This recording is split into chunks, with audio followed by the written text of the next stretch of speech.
মানবতার মুক্তি আন্দোলন বাংলাদেশ জামাত ইসলামী চট্টগ্রাম মহানগর শাখা কর্তৃক আয়োজিত আজকের এই গণমিছিলে উপস্থিত আছেন আজকের প্রোগ্রামের সম্মানিত প্রধান অতিথি, সম্মানিত বিশ্ব সচিব, জামাত ইসলামী এবং ইসলামী ছাত্র শিবিরের নেতৃবৃন্দ, সংগ্রামী বীর চট্টগ্রামবাসী, আসসালামু আলাইকুম ওয়া রাহমাতুল্লাহ।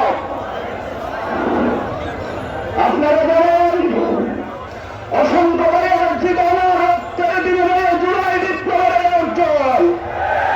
আজকে আমরা দেখেছি একজনকে অনেকে ব্যক্তিগত নির্দিষ্ট দলীয় বন্ধ করার ষড়যন্ত্র করছে।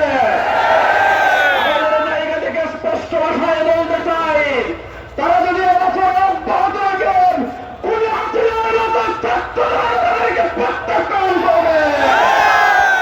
আজকে জুলাই পত্র ঘোষণা করার একটা ডেট দেওয়া হয়েছিল। আমরা বলতে চাই যে ঘোষণাপত্র প্রকাশ করা হবে,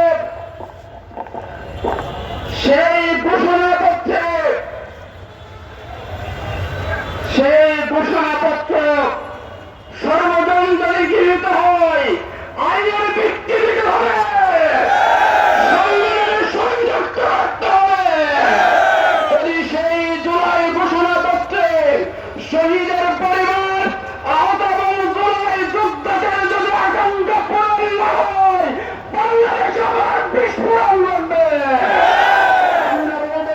এই জুলাই বিপ্লব স্বাধীনের সারিতে থেকে আমরা নেতৃত্ব দিয়েছি, অংশগ্রহণ করেছি।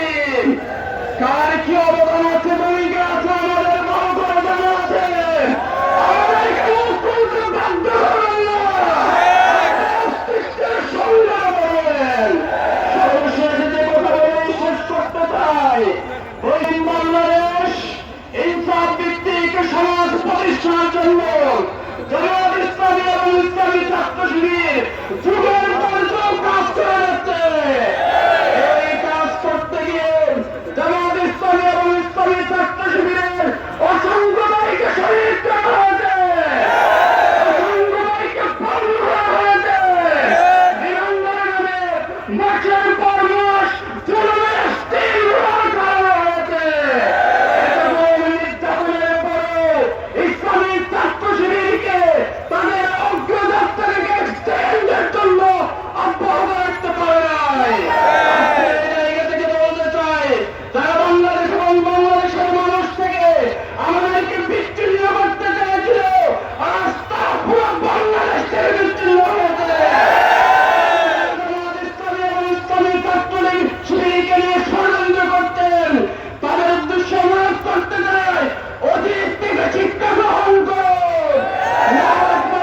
পরিণতি কি হবে। সবাইকে ধন্যবাদ জানিয়ে আমার কথা এখানে শেষ করছি। আল্লাহ হাফেজ। আসসালামু আলাইকুম রহমতুল্লাহ।